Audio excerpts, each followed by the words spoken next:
it shows the disadvantaged. Exactly, yeah.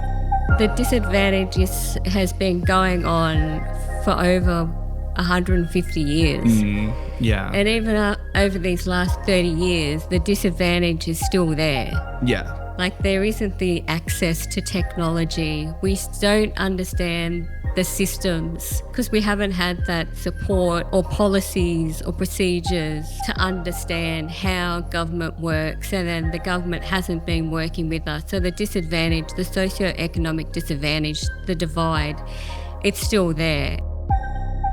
And what's the point in identifying a South Sea Islander if the life struggle is so hard?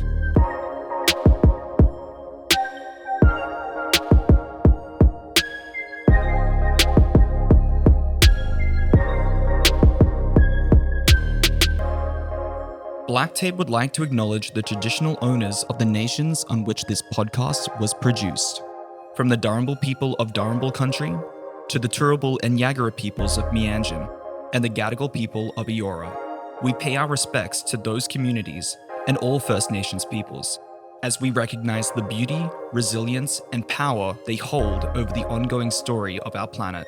Always was, always will be, Aboriginal land. Before we start the episode, we'd like to warn listeners that this series contains adult subject matter. It includes references to deceased people, violence, and trauma. Please take care while listening.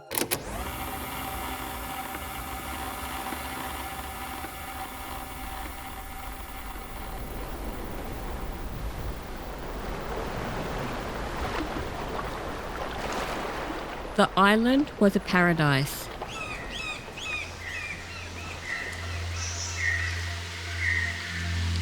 With its rich, fertile soil and hilly terrain, home to a dormant volcano that lay silently, as if in a deep, endless sleep. The warmth of the sun bathed everything in a golden glow, blending seamlessly with the rhythmic sound of waves crashing onto the white sand beach. Coconut trees swayed gently in the breeze, and the waves caressed the shore in a peaceful, steady embrace.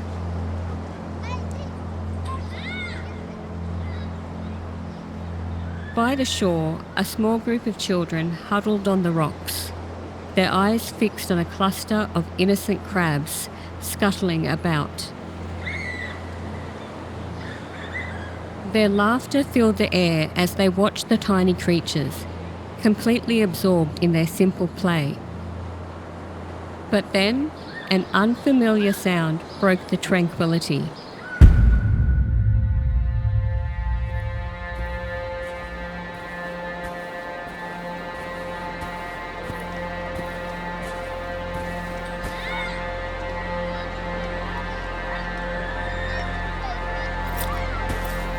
A swaying bag and the soft clinking of marbles.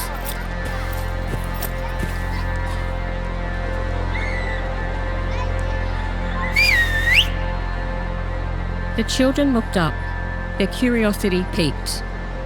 Standing near a rowboat was a white man, his strange presence startling them. He beckoned the children closer, waving the bag enticingly, urging them to come and see. Hesitant but intrigued, one boy inched forward, his curiosity overriding his caution. As he neared the man, drawn by the glimmering marbles, the man suddenly lunged, grabbing the boy and hurling him into the boat. The boy's friends, frozen in shock, broke into a run, sprinting back to the village as fast as their legs could carry them. They burst into the village, their terrified cries echoing through the air. The boy's mother heard the commotion and her heart sank with dread. Without a second thought, she ran down the hill, calling out her son's name, her voice crackling with fear. Tears streamed down her face, blurring her vision as she stumbled and fell. Her knees scraping against the rough ground. She picked herself up, her arms outstretched in desperation, still screaming her son's name. But as she reached the shore, it was too late. The white ghost ship was already drifting away, her boy aboard. His small figure disappearing into the distance. She fell to her knees, her voice breaking into sobs as the ship faded into the horizon. Carrying her child away forever.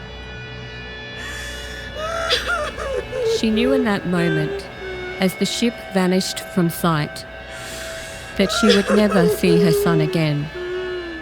Her cries echoed across the empty shore, a haunting lament for the boy she lost to the sea and the ghostly ship that stole him away.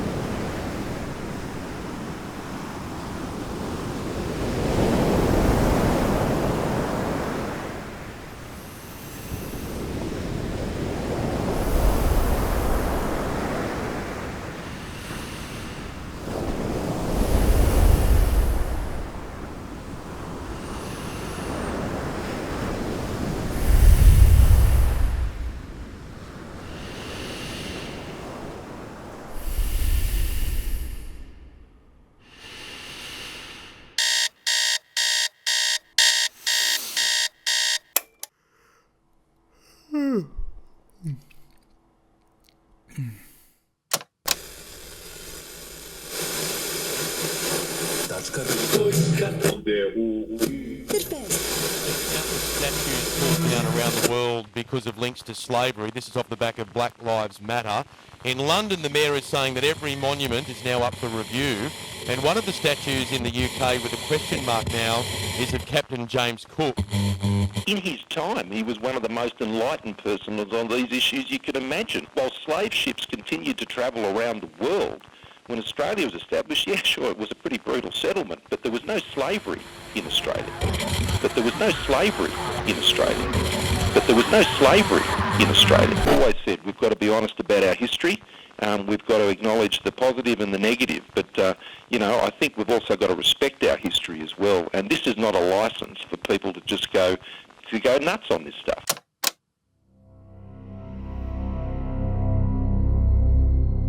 In 2020, then Prime Minister Scott Morrison flat out denied the existence of slavery in Australia, live on national radio. The comments sent shockwaves across the country. Some defended the Prime Minister, but Indigenous author Bruce Pascoe said, "It's just denial, and it's about time we grew up and called a spade a spade. It's an insult to all those old people with chains around their necks." It was obviously a touchy topic for many Australians, and it was a clear political misstep for Morrison, who seemed to be attempting some kind of matter-of-fact commentary on the activism at the time. Triggered by civil unrest in America, Australia was going through its own identity crisis, interrogating the toxic racial bigotry that continues to bubble beneath the surface of our so-called lucky country. But there was a quiet minority who understood the real impact of Morrison's words. We call ourselves South Sea Islanders, and we're all too familiar with a very different side of Australia's history, a dark side. One that so many people have tried to hide, a side that is soaked in the blood, sweat and tears of our ancestors. The people who built Australia into the global superpower that it is today. Some might tell you that we came to this country willingly, that we were workers who left our homelands to make an honest living. But they would be lying, because a lot of our old people did not come willingly. In fact, most of them were lured by poachers and dragged here kicking and screaming, not to work as indentured labour, but as slaves. They were forced to work in harsh conditions for little or no pay, then endure a lifetime of discrimination that we still deal with today. But how those horrors happened, and why they took place, remains a mystery even now. Through this podcast, we'll uncover what really happened to the little boy on that beach all those years ago, and unmask the sinister agents who tried to cover up one of Australia's biggest scandals.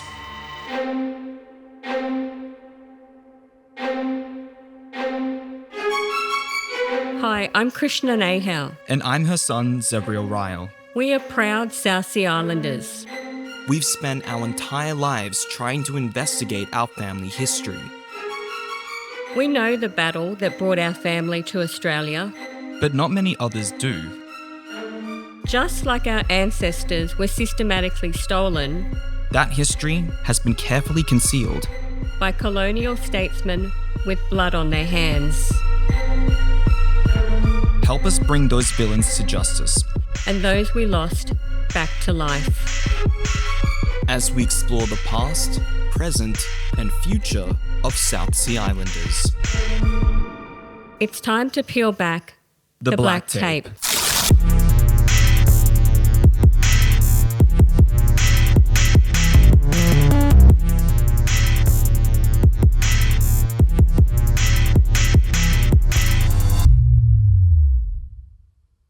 But who exactly are South Sea Islanders? Well, we're a diaspora in the truest sense of the word. Like the Africans who were brought to America, the Jews who fled a warring Europe, and any other groups forced from their homelands, South Sea Islanders or Australian South Sea Islanders don't actually originate from Australia. We come from the Pacific nations of Vanuatu, the Solomon Islands, New Caledonia, the Loyalty Islands, the Fiji Islands, the Gilbert Islands, Papua New Guinea, and Tuvalu. We make up 0.02% of Australia's total population. Numbered at just 5,562 people, we are only a fraction of the country's First Nations community. It's true that South Sea Islanders are often confused for First Nations people, but there's a reason for that.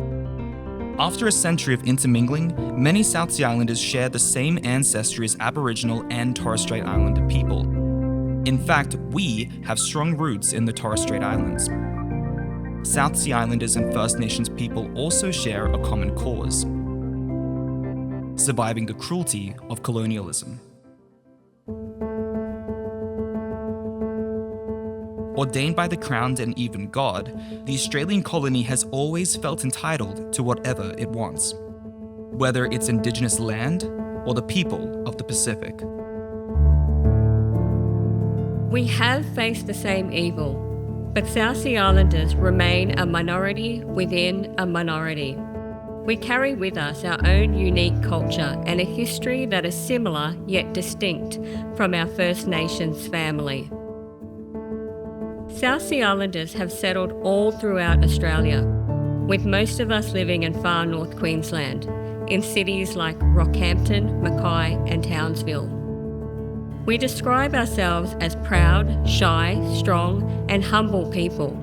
We can laugh at anything, especially ourselves.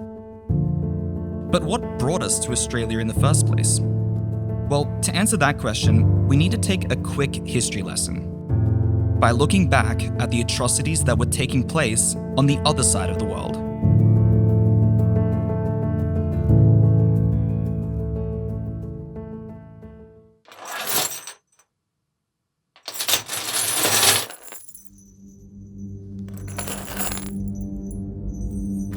From the 16th century, the transatlantic slave trade forced millions of Africans to the Americas. It was a brutal system that supported a growing demand for sugar, tobacco, and cotton. In 1834, the British Parliament abolished slavery. This meant that more than 800,000 people were freed. So the worst was behind us, right? Wrong. Progress doesn't just happen overnight. In fact, we desperately needed a wake-up call. Black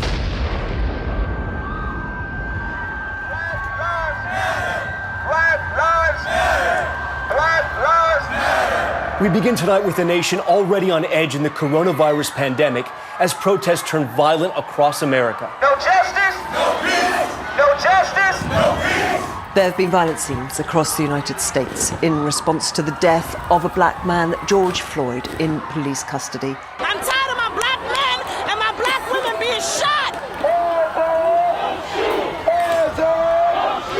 The situation here is very fluid. You can see police here now firing tear gas into the crowd. They are trying to push these folks back. Let me be very clear. We do not stand against the police. We stand against police brutality.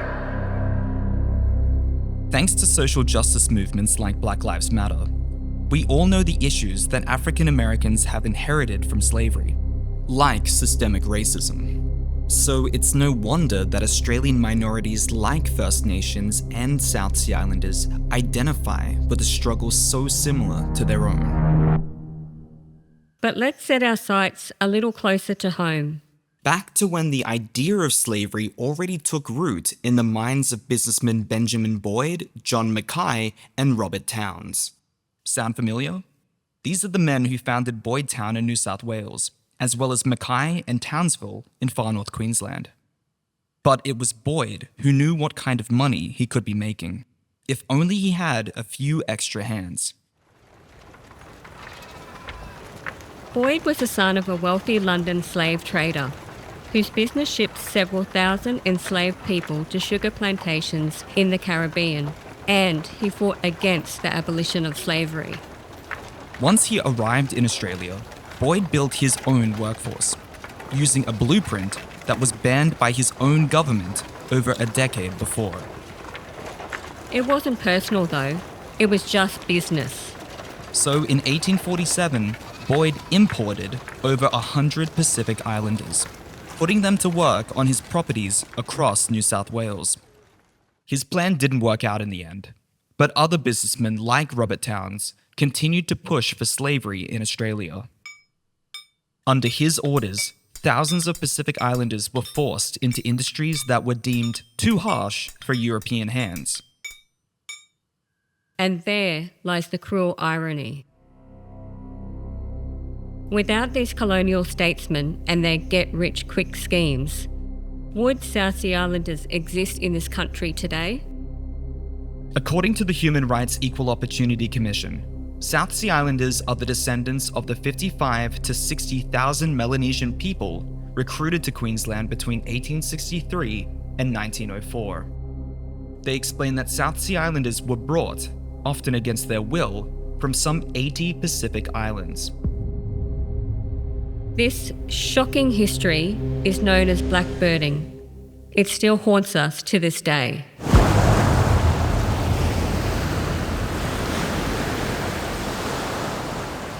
This is how we became South Sea Islanders. Our great-grandparents were taken as children from a place the British called New Hebrides, now called Vanuatu. Our ancestors were shipped from the islands of Vanuatu, Motalava and Tanna to the sugarcane fields of far north Queensland.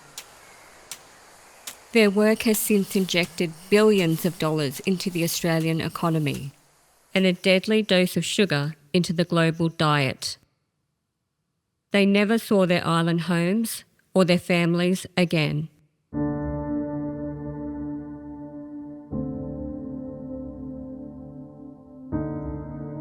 Pacific workers were called Kanakas, a Hawaiian word for man. They were extremely discriminated against, with a local paper describing them as troublesome. And about equal to their bullocks and a little lower than their horses. They should treat them as such. Today, people will tell you that our ancestors were contracted as indentured workers. But how can a child sign a contract with another country? Some people may have been paid, but so many others, including our great-grandparents, were kidnapped and enslaved, not indentured. The Australian colony continues to use that word to cover up its own crimes against humanity. But the political activist, Faith Bandler, knew what really happened to her family. She said, It was a form of slavery.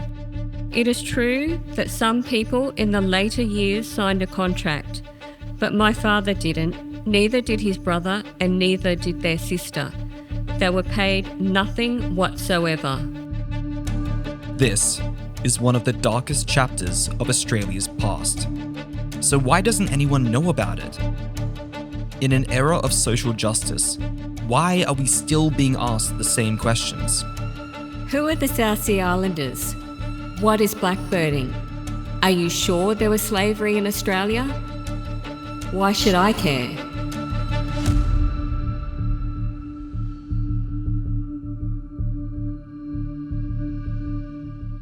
So, Mum, what do you feel when you're confronted with questions like that?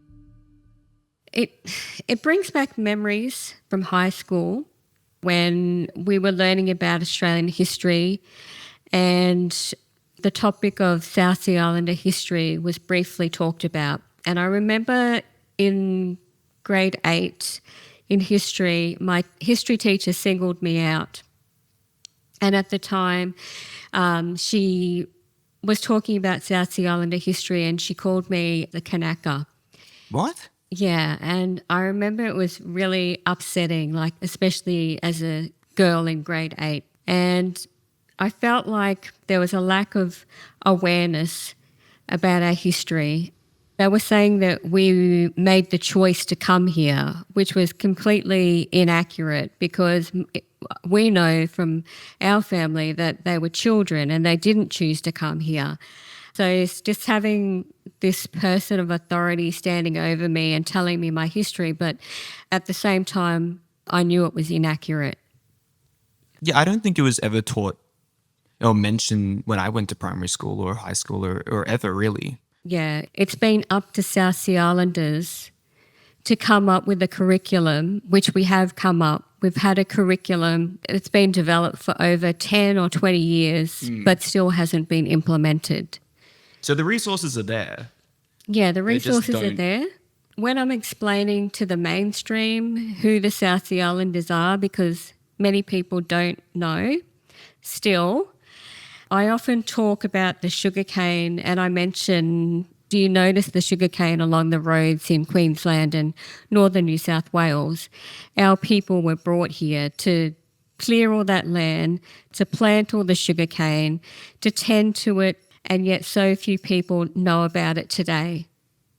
That's why it feels like we're fighting for recognition 30 years after being acknowledged as a distinct minority. Well, yeah, that's what I was going to say. Like, you say we're still fighting for recognition, but that technically happened 30 years ago. But it doesn't feel like that, like anything changed. We know that nothing's changed because the Australian government has done a report on these recognition recommendations, and they're saying that the recommendations are unfulfilled and that they haven't done anything. Like any event that you see happen, it's basically the same thing. South Sea Islanders, we're doing our own fundraising for these events to happen in our community, and nothing is being done to support us. Like at the last fundraiser we went to, we're still like wandering around with a Neapolitan ice cream a container with a bunch of coins in it, you know, like and raffle tickets. It's very old school. I mean, there's something like quaint about it, but like it just goes to show how things seem stuck in the past. Stuck in the past, and like there's this massive divide that's getting bigger and bigger. And I applaud our old people, that older generation of South Sea Islanders, because they're still out there organizing these events. Yeah. Like we interviewed some in this episode, and they're like, you can hear the passion that's still in their voices. And they haven't forgotten. Yeah, and they're never forgotten dates. Yeah, exactly. When things happen. Yeah, it's so important to them. And but I'm they're not tired. Sure. Yeah, they're very tired. You can tell, like they're so passionate, but they're also, you can also hear some desperation and some definitely, I mean, frustration, because no one seems to want to take up the mantle, I guess, and bring our community into the 21st century. Yeah, and some of them still use landlines. They don't have mobile phones or computers. Yeah, even organizing that interview that Yeah. we'll hear later in the episode, it's such a challenge getting all those people together. Shows the disadvantage. Exactly, Like, yeah. The disadvantage has been going on for over 150 years.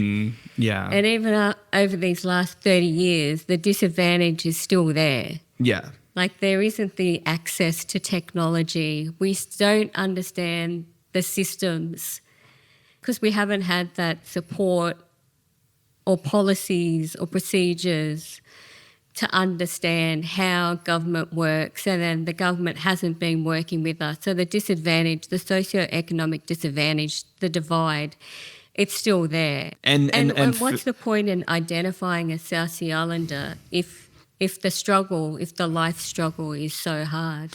Yeah, well, we've got some census data here, and over the years, it looks like people identifying as South Sea Islanders has been shrinking. So the 2021 census shows that in 2016, 6,826 people identified as South Sea Islander.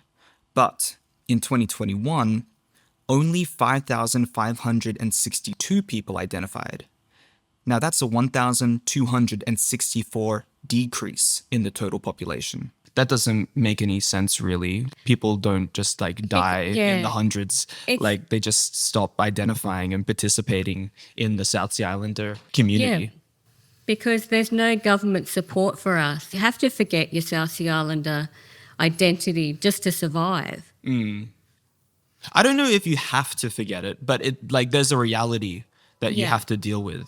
And it doesn't incentivize embracing that part of yourself, I guess.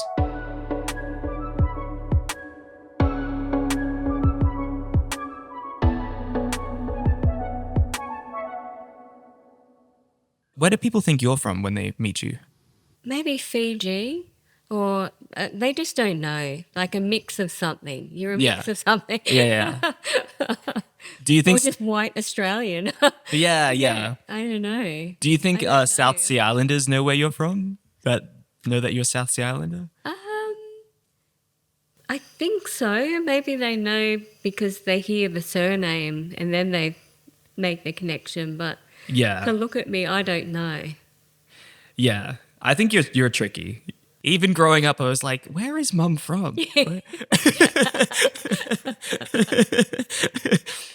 But yeah, Nahow, that is a Vanuatu name? Yeah. Or a... Yeah, it's a custom name from Tanna. So we're secretly like chiefs in like a noble line, right? We could be. Right, yeah. So when did you find out about South Sea Islander issues? I think because growing up we lived with my nana and she was the treasurer of the Bowen South Sea Islander organisation. So I had to go along with her to the meetings because she was the treasurer. But yeah, I think that's where I got exposed to it first, having to go to all those meetings and she would be sitting at the table at the front of the meeting and I would be underneath the table falling asleep at the meeting. So, yeah, but just being under that table and just hearing them talking. I think that's where I first got exposed to it. Yeah. Where I got exposed to it was all of the events that you took us to when I was a kid, where we would go up to the Sunshine Coast and we went to a bunch of barbecues and we would always meet with other South Sea Islanders. I think during it, like what you said, when your nan took you to those things, you don't really care. Like, you just fall asleep. When I went to them, I kind of saw it more as like a chore. Yeah. Like, oh, can't we just stay home in Brisbane and play video games or something like that? Yeah. But then in retrospect, you realize how important it was that your parents or your family members forced you to be involved in those things. Yeah. Because I think I would have regretted it. And yeah, you've obviously always done it in your art. Yeah. Like, you have basically like the majority of your art career is about identity. Yeah, as a South trying to Sea figure Islander. yourself out. Yeah. Yeah. Oh, and raise awareness. Raising the idea that there has been no justice for us raising awareness about that story, like where people like Robert Towns can just travel to these islands and kidnap children, because that was a lot of our family. And just through my art, like depicting that scene, how I would see that. And also like depicting myself in my art. Like we're Australian South Sea Islanders, so like my artwork was depicting the Australian side and the Vanuatu side. Because that's the weird paradox that you are. Yeah, it's a weird paradox. And then also it's like where do you belong? Yeah, what's your identity? It always feels like you're a guest in someone else's house, wherever you go. Yeah. Wherever, like, you can go back to Vanuatu and reconnect with family. And I encourage anyone who is the descendant of a displaced people to do that. But it's so hard. This is probably the toughest question that I've been really putting off, because I don't want to know the answer, to be honest. Mum, how do you feel about working with me on the podcast? Your favorite son? Oh, she's lost the answer conveniently in her notes. So should we just skip over this one? Yes. A reluctant yes. No, of course I am. Why do you sound like a robot? When you... Yes, I am excited to be working with you. And I think it's a way for us to connect with our heritage together. So yeah, I am excited, and I'm privileged to work with you. Oh, thanks. Yeah, because I am learning a lot from you, and hopefully you're learning something from me. Yeah, definitely. I mean, recently I moved away, so it's kind of an excuse for us to still be involved in each other's lives. And it is ours, I guess. Like, we're making it from scratch, from the ground up. Yeah. And that's really exciting as well. But anyway, Mum, you started your South Sea Islander journey earlier than I did. I think you were even in Canberra for the historic announcement of the national recognition of South Sea Islanders. Is that right? Yeah, I was there. It was when I was at university in Canberra, and I was a part of the South Sea Islander organisation, and Geraldine Ryall was the president, and she told me about national recognition, and it was all happening at Parliament House. So I remember being at Parliament House in 1994, along with Nasuven Enares and Geraldine Ryall and many others, celebrating that historic moment. Yeah, you mentioned Nasuven Enares, Geraldine Ryall. I've had the pleasure of meeting them already. In fact, we did an interview with them about the 30th anniversary of national recognition of South Sea Islanders, joined by another special guest, Leslie Leo. So let's hear what they had to say. Hello. This is Nasuven. Hello, yes. Lorraine Leslie Gabby. At the moment, that's my married name. My maiden name is Leo, Rockhampton Leo. Right up the coast, Leo. Hey, Geraldine, I love you. Oh, Nasuven, this is serious. We spoke with Nasuven Enares, Leslie Leo and Geraldine Ryall. The three of them are proud South Sea Islanders with strong voices and even stronger legacies. No, we worked out butts off. Oh, tell me about it. We had no food. We just worked so hard. Without them, South Sea Islanders would not be recognised at the national level today.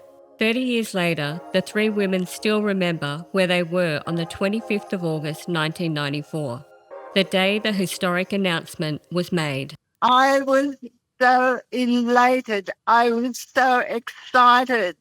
I started crying as soon as I got the invitation, and I was still crying when we got to Parliament House, Jerry? I think we both shed quite a few tears that day. We did, we did. Yeah.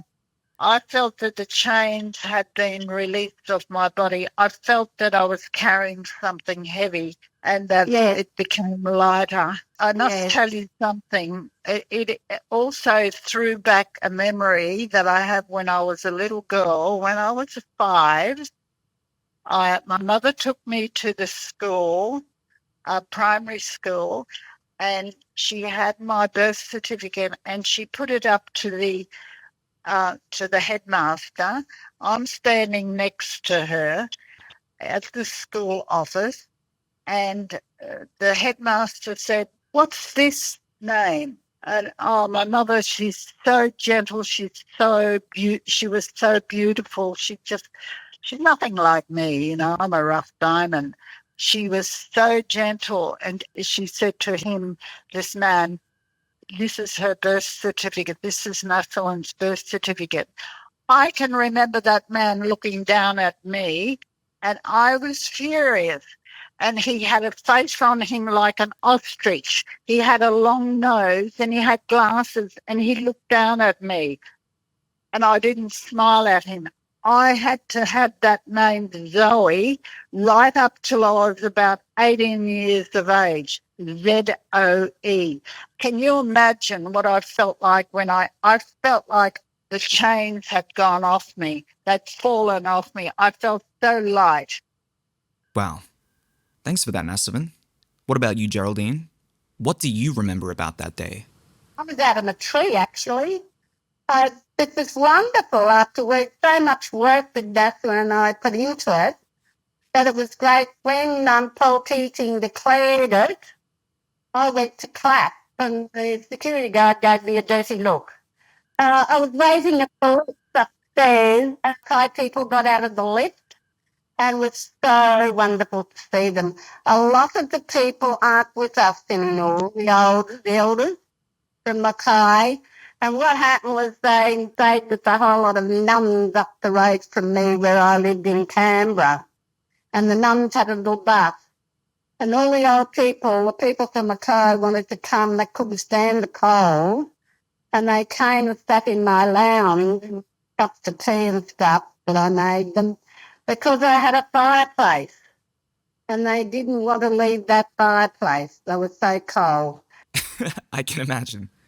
Nasuven, your speech to the United Nations in 1993 about South Sea Islander issues, that's directly linked to the Australian government's decision to recognise us. Are you able to walk us through what that experience was like? Now, what actually happened, how I went to the United Nations, I was just about exhausted. I had done so much, late hours, a young child, going to work for the government. At that particular time, I addressed the United Nations. I was working in courts, and I remember it was just so hard. The writing of my speech and everything, that was okay, but it was over there in the United Nations.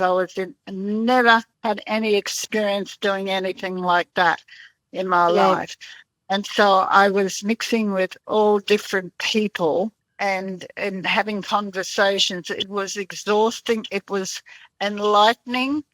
It was scary. I'd never done anything like that before. And I remember when I had said my speech, I was so nervous. I was at number 76 out of 200 and something. And I had a microphone in front of me, and I had these 30 copies of my speech in front of me. And I remember I was supposed to have 13 minutes, and the Aboriginals and Torres Strait Islanders took up too much time. So by the time they got to me, number 76, I had 7 minutes to tell them about a history of slavery. It was an experience and a half, but it was a good experience.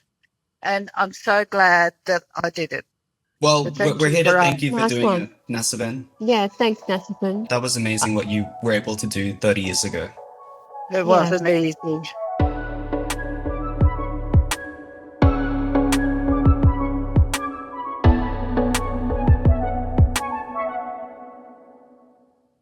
Hi, Leslie. Can you tell us what your connection is with South Sea Islander history? And what it was like campaigning at the grassroots? My grandfather, Santo, was the last living slave here in Australia in the Burdekin. He died when he was 116. So, yeah, and my father was the first generation. I'm second generation on the slave trade, and I never ever liked the word indentured labour. It was all slave labour as far as I'm concerned. I mean, some were slaves. They weren't bought as slaves. They were not slaves in their own country. They came out here and were made slaves. And so I always correct people when they said they bought slaves from Vanuatu or somewhere. No, you didn't bring slaves. You bought men and women, you made them slaves in this country. And even with when they say indentured labourers, nobody got any nice treatment. When they came here, they were under the slave trade. So, it was all the same. Indentured, take it out. My experience with ASIAC, Australian South Island United Council, I was in the first group that started in the 70s, 71, where Uncle Robert and Auntie Phyllis, I called them Uncle and Auntie because of respect, travelled all the way up the coast, right through up there, seeking out Australian South Sea Islanders. And they came all the way up. They did that on the first trip. I think Faith Bandler was with them at that time, but she didn't make the trip. I was straight out of high school and, had the old banging typewriter experience. So, I roped into the Rockhampton branch to do some work there. It was just a pleasure for me to serve with the elders, our elders. I might get emotional here, but not many had the schooling, but man, did they have wisdom. The wisdom that I worked with and the instructions that I got with, even in my own branch in Rockhampton. Uncle Mervyn Vivi was my president there, and he'd be on, his little scooter every other night, second night, giving me stuff to do, and I had to do it and be on time to do it, and that's how they were. Right. Well, it sounds like you were surrounded by some great role models. As for recognition, I was wondering, what do you think that means for South Sea Islanders and for Australians? All it means is that we do exist. There was slavery in Australia. There is slavery still in Australia. It was one step, I suppose, accomplished, but when you wait for the outcome, follows on from there. Unfortunately, nothing too much from my observations has happened since this National Recognition Report of August 1994. There is a lot of recommendations in there, and it needs to be dealt with now and not let go any further. Like 30 years, hello, where have we gone? Why are we celebrating recognition? What have the recognition brought up? 2024, I'm still explaining who I am. Every migrant that comes in after us, people know who they are. They get everything. They get every benefit. For everything that they need, they're all housed. Where are we? Like, even though what that document says on recognition, how many of those points have been done? None. That's what I mean. That's what I mean. No. Why are we doing this? Why are we wasting paper? Really, nothing positive has been done since 1994. Anyway, Yeah. No. It gets repetitive. You can talk and talk and talk, and nothing is. You feel like nothing's achieved. You've achieved nothing because it's going to the air. I've been trying to get a lot of South Sea Islanders to come to meetings and stuff like that, but I mean, no, they're busy. They're working hard and trying to save for houses and stuff like that. But there's no togetherness. If there's no pulling together as unity or one accord, nothing's going to happen, because I've worked in government for 48 years. I've spent 3 years in Parliament House. I know how it works, and the comment was all the time, we don't have to do anything. Well, as long as then this was for the whole three of us, Aboriginal, Torres Strait Island, South Australia. All them little black fellas there fighting amongst themselves, we don't have to do anything. And they haven't. If we don't come together as one, forget it.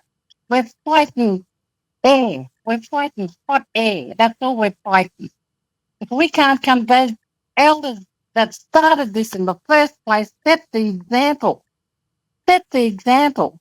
But it's gone haywire now. It's like this, all the I. It's no more we. No more we. I wants to be recognised. No, it's not about I. It's about we as a people. As a people, as one people. Yeah, I couldn't agree with you more, Leslie. Now, I do have one last question for you all. What advice would you give young South Sea Islanders? My advice to young people is to know your heritage.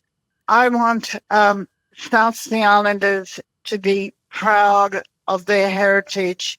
We come from a rich culture, and from the youngest to the oldest, you need to keep your identity. It's your soul. The kids don't understand where they come from, and they've got to be taught in their own kitchens by their parents. Well, a lot of people don't talk about their past history. I mean, my kids, I brought them up with my culture. But you see, a lot of it doesn't happen today. I think the young ones have lost interest in who they are. I've tried to help, Geraldine, me, you, Leslie. The whole lot of us have done this together. It's so wonderful talking to you and Leslie, but I'm quite exhausted now. Okay, we'll let you Okay. go. Bye all. Bye, everyone. Bye. Bye.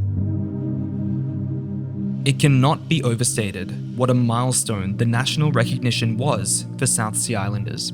In the eyes of our peers, and even our oppressors. We existed. So in 2024, hundreds of South Sea Islanders came together across the country to celebrate the 30th anniversary of national recognition. But the work wasn't supposed to end in 1994. National recognition was meant to be the beginning of a new chapter of the South Sea Islander story, where we could be more than just the descendants of enslaved people. But in 2017, the Australian Parliament reported that not enough is being done to address the South Sea Islanders' ongoing disadvantage. It is fair to say that the promises we as a nation made to South Sea Islanders have so far gone unfulfilled. by their own admission, the Australian colony continues to ignore the mess that it made.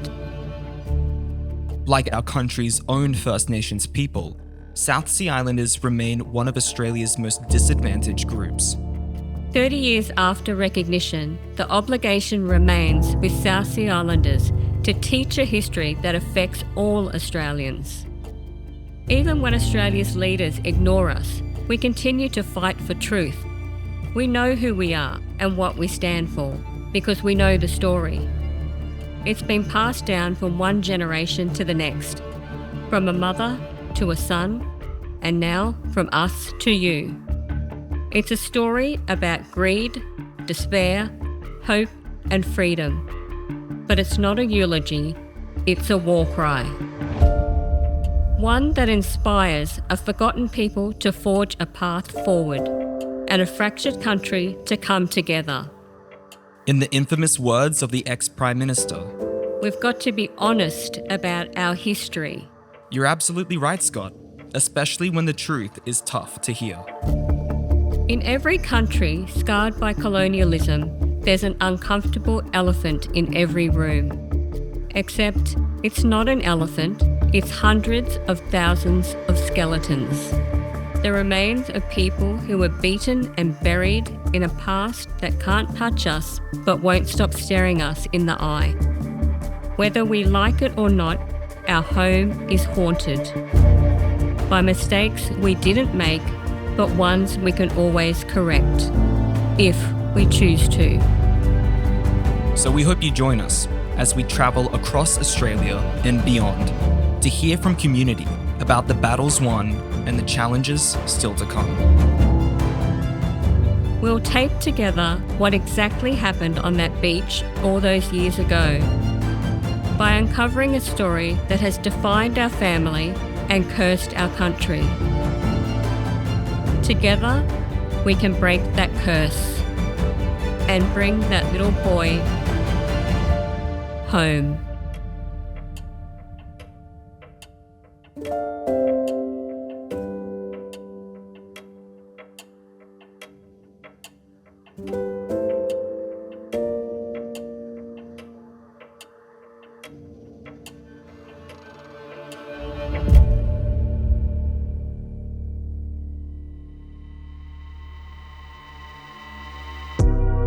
Hey, that was the first episode of Black Tape. Thank you so much for listening right up to the very end. It means the world to us. Mum and I have had so much fun working on this. It's something we've wanted to do for a while now, so it's really special to finally put it out. It's definitely a labor of love that's brought us closer together, including my brother. He's actually produced the song you're hearing right now, and a lot of the other funky tracks you've heard throughout the episode, so shout out Remy. If you like what you hear, please leave a comment. We'd love to know that the message is getting through loud and clear. And if you have any info you think could help the podcast be the best version it can, send us an email at blacktapepod@gmail.com. Follow us on Instagram at blacktapepod for instant updates. Check out the YouTube channel for full episodes, and don't forget to subscribe wherever you get your podcasts so you know exactly when a new episode drops. In the next one, we'll be traveling to our hometown of Bowen in far north Queensland to take a closer look at our own family history. And we hope to travel even further to the Torres Strait in Vanuatu to tape together the full picture of Australia's secret slave past. But we can't do any of this without your support, so strap in, stay tuned, and we'll speak soon. Bye.